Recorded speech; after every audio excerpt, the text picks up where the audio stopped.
around 50 migrants arrived on Martha's Vineyard, and they were dropped off.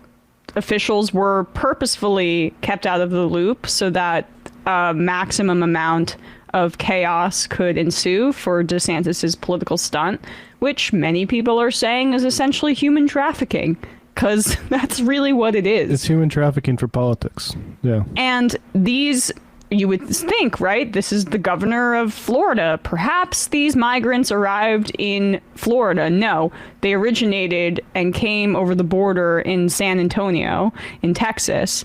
And they've been flirting with this kind of stunt for a while. They finally pulled it off. This is the party that their only operating principle is owning the libs, and Martha's Vineyard is a liberal vacation destination, and there are more wealthy black people on Martha's Vineyard than there are in other vacation destinations. So it's like the perfect, the Obamas, the Clintons vacation there. It's the perfect area for the Republicans to harp on and use for their own agenda.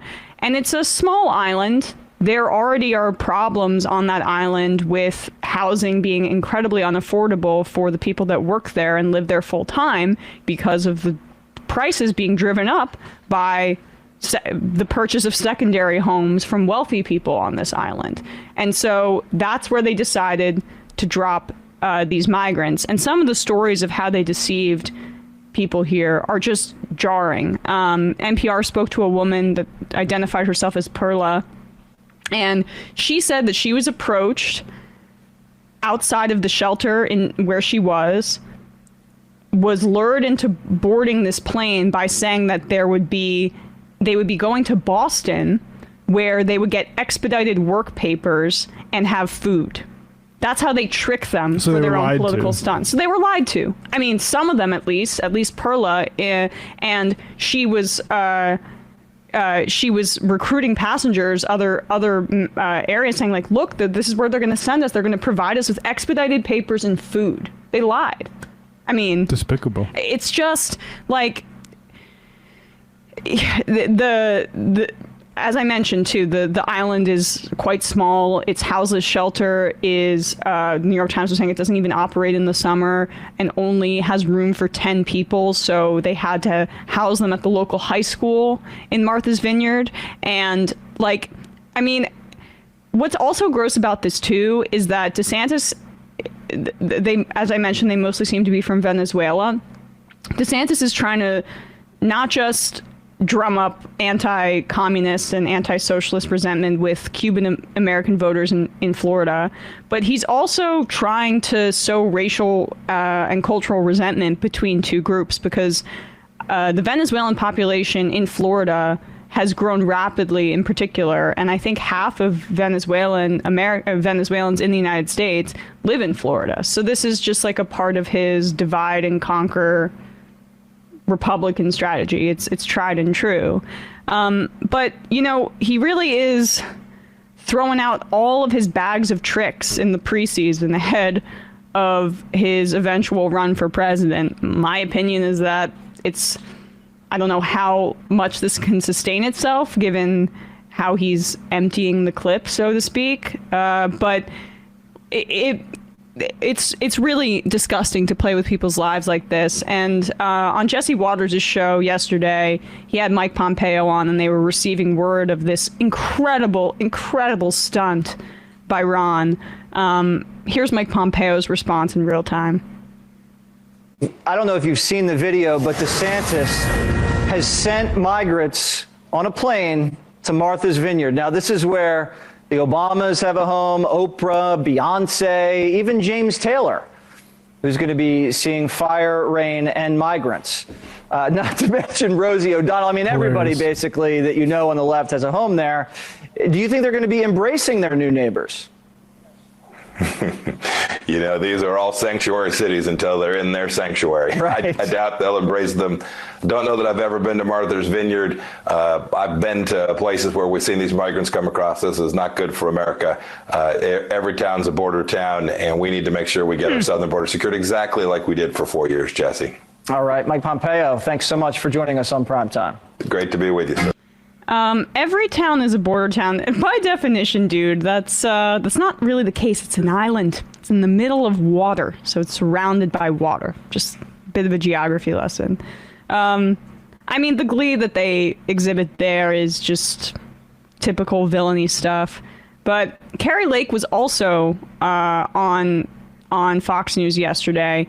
Tucker Carlson had her on and essentially asked her how she felt about this particular stunt. Do we have that, Bradley? The Kari Lake clip? Yeah.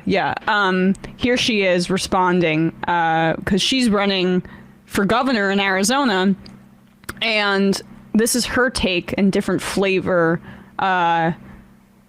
The different flavor of her take in terms of like just the politics of her being in Arizona as opposed to what DeSantis is trying to do in Florida. Sure, I just have to throw this at you, and because you live in a border state that has borne the brunt of the lawlessness on our border. We've just received digital footage of illegal aliens being dropped off in Martha's Vineyard. Apparently, the governor of Florida, Ron DeSantis, flew them there on the idea that communities, border towns in Texas and Arizona are bearing all the brunt, and maybe the people who make these policies should have to live with them. What's your view of this? You know, I get a kick out of it watching these liberal mayors just, throw their hands up and say we can't handle it because it's life every day for us in these border states. However, I'm not a fan of it, Tucker. I mean, we're just taking people here illegally who shouldn't be here. We're moving them further inland. My plan is the most bold, aggressive plan on the border. We're going to secure the border. We're going to call it what it is, issue a declaration of invasion on day one, get troops on the border in the form of our National Guard. We're going to stop people from coming over, and we're going to stop the cartels from having control of our border. I don't like it as a mother, and I know no Arizonan likes it, that we are the pipeline for the most dangerous, deadly drug this country's ever seen, called fentanyl.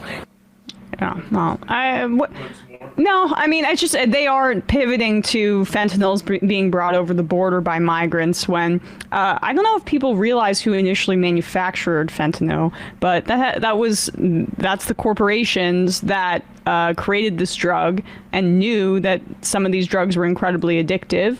And now it's being manufactured in other countries and in basements because people are able to do it cheaply and it's more easy to hide and you don't need full poppy fields like heroin.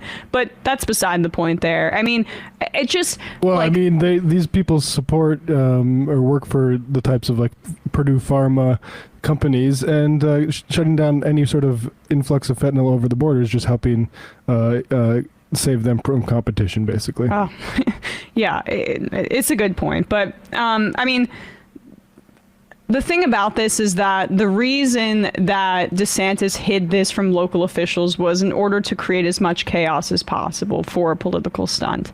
They don't have anything except for owning the libs and like the visceral reaction that creates in their base as a motivating principle for DeSantis politically. And I mean, for me, I've now been just getting this slow sense that he's peaking a bit too early. Like, man, maybe save your human trafficking for a little bit later in the primary process, Ron, if you really want to make a... Costs like $12 million for that little stunt. Yeah, I mean, so that's that. But I'm hoping that some of these migrants are able to settle, because a lot of times, great majority of the time when people are coming over the border, they are trying to connect with a family member or somebody who already lives here in the United States. So essentially kidnapping people and shipping them to an island on another part of the country